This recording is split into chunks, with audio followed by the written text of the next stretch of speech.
Hey there kids, it's me, MrCreepyPasta, and just as a reminder, I'm a narrator at Chilling, the awesome horror app that features over 1,000 horror stories, over a dozen narrators, some of whom you might know from YouTube, as well as full-length novels and exclusive series, and Chilling originals. You can select and change the ambient sound in the background of the stories whenever you want without affecting the story that you're listening to, and release hours of new stories every week. Check the link in the description to download and start your free trial and see if you like it. And before we get started on tonight's story, I'm going to let you know about Mike Jesus. Mike Jesus Langer is the author of tonight's story, and there is a prequel story that's available on his YouTube channel. You can find a link to his in the description down below, as well as in the eye in the top right corner of your screen. Make sure to check it out so you're all caught up on the lore. And now, on to tonight's story.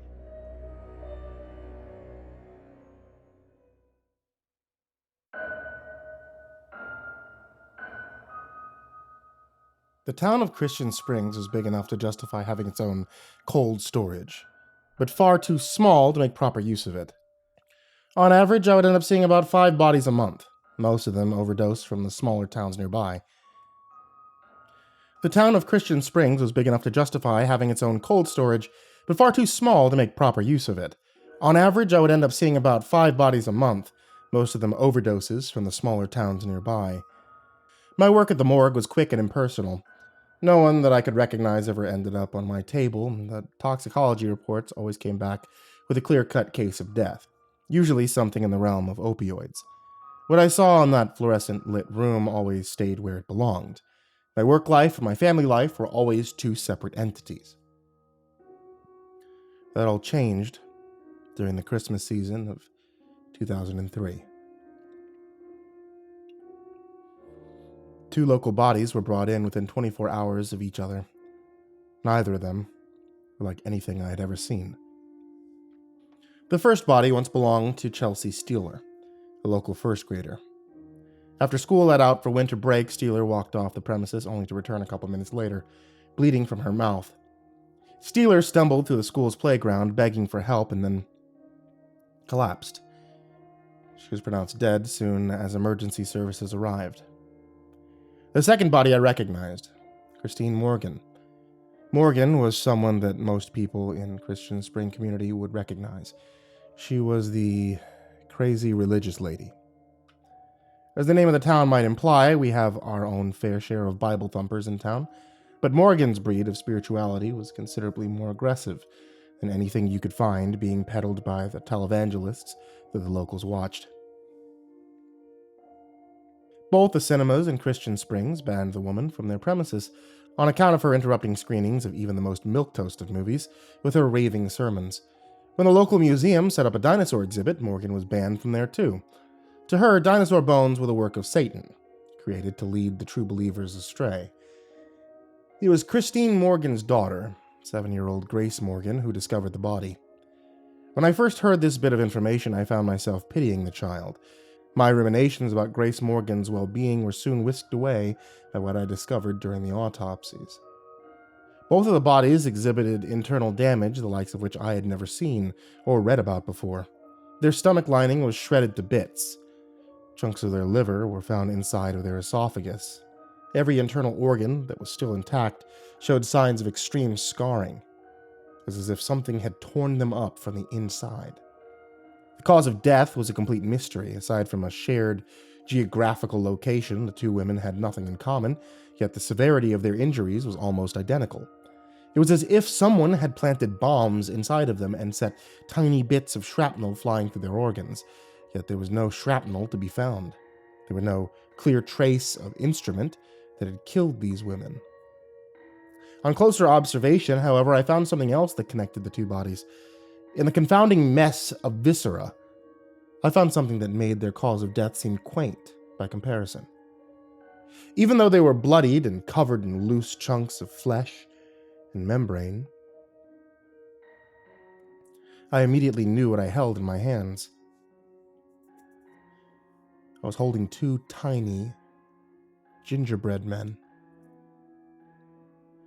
They were small, both fitting into the palm of my glove, but they still inspired fear. Unlike the big-eyed, smiling gingerbread men that we sold at the local bakeries, the creations I held in my hand had tiny slits for eyes, and their mouths were stretched into long, harrowed screams that descended well into their torsos. The baked goods I held in my hand were the product of a disturbed mind. I called just about everyone I went to school with. From the few colleagues that picked up, I couldn't find anyone who was willing to drive over and take a look at my findings. Everyone was either far too busy dealing with their personal aspects of the holiday season, or were swamped with the suicide spike that Christmas brings. Even past their business, no one believed me. When I described the 2 foreign objects I found lodged in the bodies, a couple of my old classmates even inquired whether I was sober. Not being able to find any explanation through my informal channels, I called my boss on the county level. His annoyance with my phone call was crystal clear. The town of Christian Springs was not on his radar, and in his opinion, mysteries that weren't directly connected to criminal investigations were better left unexplored. After a long back and forth, he agreed to drive down and investigate the gingerbread men as soon as his schedule cleared up. He suggested that I shouldn't go into detail on my report if I didn't want to undergo a psychological evaluation. I filled out my report as best I could, but the cause of death still ended up as unknown. After a couple more phone calls to the old colleagues who didn't pick up the first time around, I gave up. The mystery of the gingerbread men would have to wait until after the holidays. I placed the cookie creatures face down in a glass jar, put on my coat, and drove back home. My wife didn't like me talking about work at home. In fact, she didn't like me talking about work at all. Whenever the question of what I did for a living came up at dinner parties, she quickly said that I worked with the police, or call me a doctor, and then quickly changed the topic. When I came home that evening, I didn't mention anything about the gingerbread men, but all night long, those slitted eyes haunted me. I dreamed my son walking into our bedroom in the middle of the night, clutching his stomach. I dreamed of my wife getting up to comfort him, but kneeling over in pain as well. I dreamed of my family lying on those metal slabs, me cutting their chests open, finding nothing but pink mush where their organs should be. When I woke up that morning, I was overjoyed to find my wife sleeping next to me, unharmed by the baked monstrosities that tore through my sleep. But the joy didn't last long. My family might have been alive, but those 2 gingerbread men were still real. They were still waiting for me in the examination room. During breakfast, my son excitedly told me about his last day of school. I knew he went on a field trip to the museum. I signed the permission slip for it after all.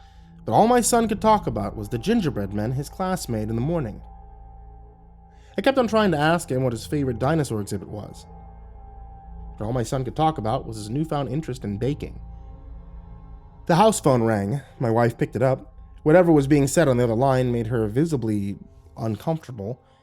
But when she came back to the table, she simply resumed eating. It wasn't until my son went outside to play with his friends, she told me the school called. One of my son's classmates suddenly died. The teachers were calling the parents to let them know. Chelsea Steeler? I asked. She immediately noticed the beginning of a conversation she didn't want to have. Let's not tell him until after Christmas. Let him be a kid for a little longer. I didn't argue. I didn't share the details of what I found inside of Steeler's body. Instead, I told my wife that there was some last-minute paperwork I had to take care of on the examination room before I fully clocked out for the holidays. It wasn't entirely a lie. I did spend some time going through the autopsy report, making sure it didn't sound completely mad. But it wasn't the reason I drove back to work that day. My real reasons were lying face down in a glass jar. Yet when I took the jar out, the gingerbread men weren't lying down. They were pressed against the glass, facing the outside world. But there was no doubt in my mind the creatures had shifted. They had somehow stood up in my absence and were looking out into the world with their slitted eyes. For a moment I stood there, confounded by the blood-covered baked goods staring back at me. Yet the longer I stood in the empty examination room, the more I thought about my family. Beyond the corpses, beyond the ripped-up muscle and flesh, I had a family. Back home, my wife and son were waiting for me. I closed the cupboard that held the gingerbread men, shut off the lights, and drove back home. It was difficult to keep the malformed creatures out of my head on the drive back. But as soon as I got past my front door, the mysteries of my professional life dissipated beneath the sheer pleasure of spending time with my family. After lunch, the three of us went outside to build a snowman. 2 big eyes of Christmas ornaments, a thick carrot nose, and a wide grin of coal. The creature that my son had constructed wiped away any memory of the harrowing gingerbread men in the examination room. Once the snowman in our front yard had been completed and the sun had set, the three of us settled down on the couch and watched a Christmas movie. I scarcely paid attention to what was on the television. Whatever was on the screen was irrelevant. Just a big backdrop to a calm evening spent with those that I loved. It wasn't until my wife and I were falling asleep I thought about my work again. Just as she drifted off to sleep, she mentioned we should have a talk with our son about bullying. While I was off finishing my paperwork, my son told my wife about one of his classmates tormenting the daughter of the weird religious lady. Apparently, the bully had taken the girl's gingerbread man and ate it in front of the whole class, embarrassing the poor girl. Christine Morgan's daughter? I asked. Probably, my wife said, yawning. Was the bully Chelsea Steeler? I asked. I don't know, he didn't use names, she said, yawning again. We should tell him about standing up for the weaker kids. For a moment I thought about breaking the unspoken rule of my marriage and telling my wife about the 2 corpses in the examination room. But that moment dragged on too long. By the time I started to whisper my worries, she was already asleep. My mind was still desperately trying to make connections between the 2 bodies and their gruesome deaths, but I forced my eyes shut and tried to get some rest. I hoped that some sleep would help me forget about the gingerbread men. It didn't. I woke up drenched in sweat with my heart racing. In my dreams, I saw my family sitting in the kitchen making gingerbread men. My wife and son seemed so happy, so full of life, so innocent. Yet the cookies they made shared none of their joy. Slitted eyes and maws of crimson stared back at me from the kitchen table. Slitted eyes that blinked and maws that chomped. Before I could warn them, before I could save my family, the gingerbread man leapt into action. Soon enough, my wife and son were gone. And all that remained of them was blood and mangled skin. Seeing the kitchen clean and free of death brought a tiny bit of calmness to my mind, but I knew that what I truly needed was sleep. With a generous helping of sleeping pills and a nightcap, I returned back to bed. At first, the thoughts of Morgan and Steeler stuck in my mind, but soon enough I fell into a deep, dreamless sleep. I woke up to an empty bed that morning. For a moment, past the chemically induced grogginess of my slumber, I found myself worrying about my family being kidnapped by a group of possessed gingerbread men. Walking down to the kitchen and finding my wife and son safe and sound calmed me somewhat. The calmness didn't last. They were baking gingerbread. Their creations were unlike the ones I had seen in my dreams. The cookie men they made were cheery and happy and full of pep. That didn't matter to me. All I could think about were those slitted eyes and screaming maws. All I could think about were the 2 gingerbread men standing in my office, waiting. They invited me to join in on the baking, but I busied myself with beer and television. I hoped that alcohol and channel hopping would distract me, yet all I could think about were the bodies. Regardless of how much I drank or how loud the Christmas music blaring from the television was, all I could think about was Morgan, Steeler, and the cookie men that were lodged in their broken corpses. My mind trying to find some semblance of reason in a bewildering world. Daddy, I made you something. My son's voice cut through my frenzied internal monologue. In his hands, he held a little gingerbread man with a bushy mustache and glasses. The facial hair was made of green frosting, and the glasses were far too big for the man's face, but I could tell that the gingerbread man was meant to be a representation of me.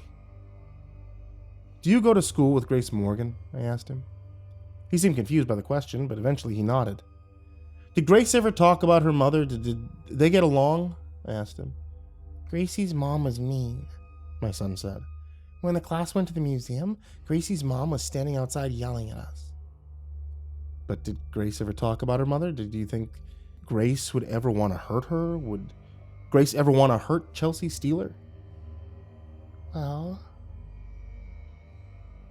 Gracie's mom didn't let her come to the museum with us, and Chelsea was always mean to Gracie, my son said. unsure of my questions. Do you like this gingerbread man I made you? I didn't. Even though the cookie held an innocent smile and was made by the most important person in my life, I could barely look at it. Yet, as uncomfortable as I was, the pride in my son's eyes was undeniable. I accepted the cookie. I knew full well that the effigy in my hand was a product of love, but all I could imagine was the little gingerbread man tearing through my insides. Are you gonna eat it, Dad? He asked. Promise it's not bad. Mom, help me. I almost told him I wasn't hungry or that I would eat the cookie later, but the pride in my son's eyes was undeniable. The pride in my son's eyes was more important than the fear in the pit of my stomach. In one swift motion, I decapitated the gingerbread man with my teeth. Once I was sure his head was crushed enough not to do me any harm, I drowned the chunks of gingerbread with a gulp of beer. Tasty, I said. But I wasn't able to mask my discomfort. That evening, as my wife and I wrapped up the Christmas presents, she asked me if I was all right. Both her and my son had noticed that something was bothering me. That evening, she was willing to talk about my problems, be they work-related or not. Yet by then, my fear of the gingerbread men had grown to such an intensity that I couldn't put it into words. I just told her that work has been a bit more stressful than usual this year, but that I would be fine eventually. She asked me if I wanted to talk about it. I didn't. I couldn't. But she tried to get me to open up a couple more times. Eventually, with the lights off and the presents packed beneath the tree, I was left alone with my thoughts. My thoughts were singular. I shouldn't have been driving that night. I had drank enough throughout the day for it to have been a bad idea, and to make things worse, there was a powerful blizzard that swept through the town that Christmas Eve. Yet I knew that unless I got some closure, I wouldn't be able to sleep. I drove through the curtain of snow until I could see the faint lights of the Christian Springs morgue. The absurdity of it all was a steady drumbeat in the back of my head, but it wasn't until I was standing in the darkness of my office that I consciously acknowledged how insane my trip was. There was nothing to be achieved from our closer examination. Morgan and Steeler were dead. There was nothing I could do to bring them back. I almost convinced myself to turn around and go back home. Almost. Just as I was about to turn around and walk away, I heard something. I heard the faintest of taps coming from the cupboard in which I kept the gingerbread men. Tap, tap, tap. Like little claws knocking on glass.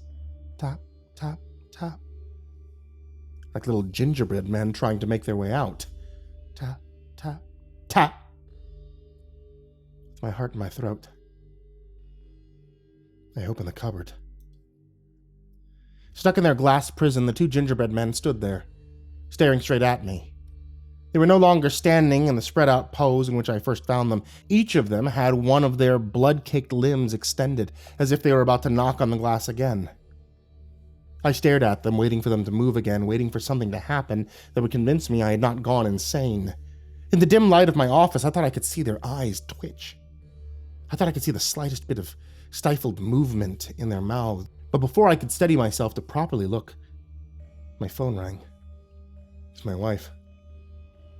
She woke up in the middle of the night to find her husband missing, to find the car missing.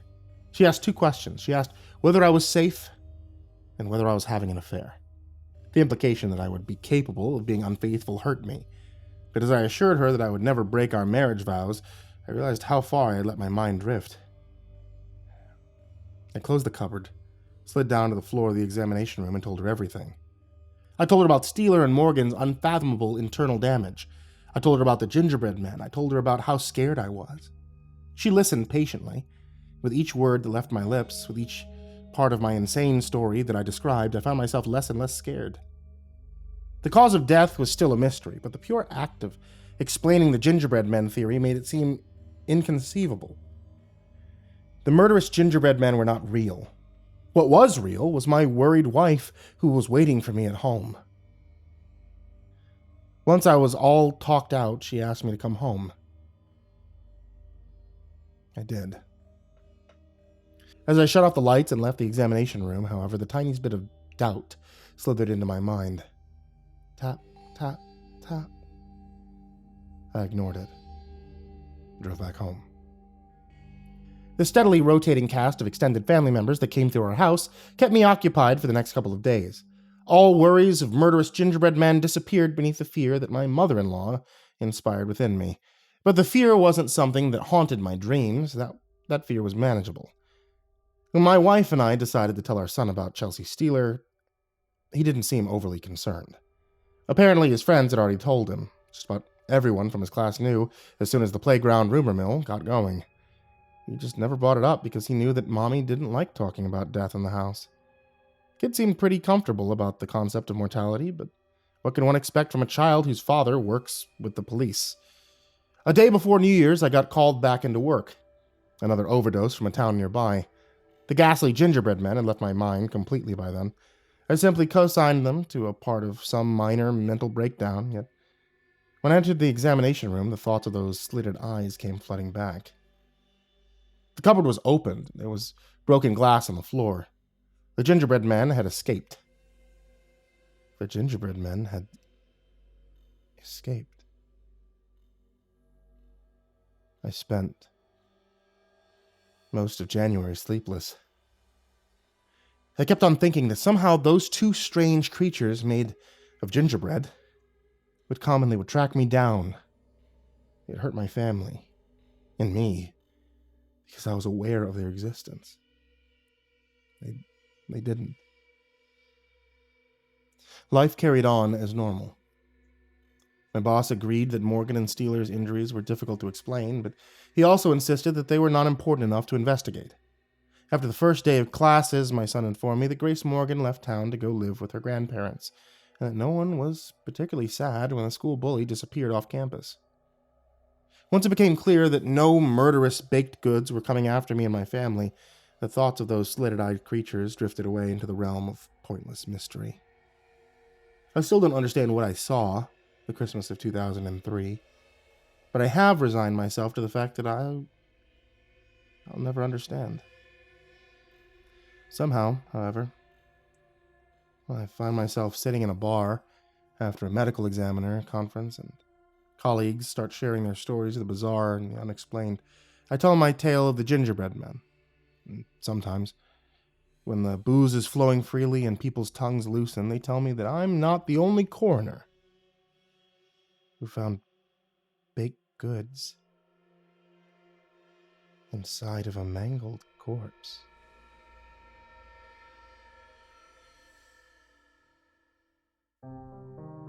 We're coming around the bend to holidays, which means that I'm going to tell you guys about a book. Actually, I'm going to tell you guys about two books. The Creepypasta Collection, Volume 1 and Volume 2. It's available on Amazon right now. You can find a link to it in the description down below, and they are books that are curated by me. They're a couple years old, but recently one of them got published in Japanese, which is interesting. I don't think you can buy it, but, I mean, if you're in Japan and you see it, I hope you think. And as always, I want to give a big thank you to everybody who supports me on Patreon. That includes everybody who's been waiting for me to update my Patreon, and I thank you all so much for being so patient with me. But especially, I want to give a thank you to Jordan Alexander Sanchez, Jakob Fenske, Stephanie Butler, Bobby Karman, Chance Burnett, Kraus, Tristain Pelton, AcidSystem, Adam Gerecke, Aeryn Stormcrow, Aika Limchoc, Amber Clark, Angelus, Atomaurus, Bastion Beefcake, Blue the Enigma, Brayden Morris, Broken Beast 320, Captain Scurvy, Caspian, Shelly J, Corey Kenshin, Cronut 509, Crusader Chocobo, Cryptic Nightmares, Curse Pox Primarch, Dakota Lane Whetstone, Daniel Polson, Darth Miver, Deleted Account, Dirt Diver 030, M, Esteban, Fester's Lampshade, Freddy Krueger, Gorag Trimagacy, Grand Moth the Milky, Hades Nephew, Happy Birthday Jason Wilson, Harley, Himbo Jerry, Horseman Sect Time, Insanity Gamer X, Jay Cairns, Jesus Cornell, Jordan Humble, Justin LaFontaine, Kaylee Ambrose, Kiri the Sloth, Crazy Kid, Cryolinian, Lambda M98, Lisa Cottrell, Little Crow, Lord Life's Best, Lupita Galvin, Love You Eminem, Matt Bach, Melted Lake, Michael Allen Jr. Brashears, Mike, Mr. Marcus Blitz, Nate Cull, Nico Kayo, Psychomel, Red Shadow Cat, Rob Like Sharp Things, Samahai, Sashi Suzaku, Seclude, Stricken, Tali Sue, Tater Chip, That Creepy Chick, The Ginger Bros, Turtle Man, Voice of Sand, William King, Xavier and Cheyenne, Yargul, and Zachary Graphius. If you would like to join this list of names that I horribly mispronounce, then please head over to patreon.com/MrCreepyPasta, or you can always check out the names in the description down below, and I appreciate it infinitely. So thank you all on Patreon, thank you all so much, and to everyone, sweet dreams.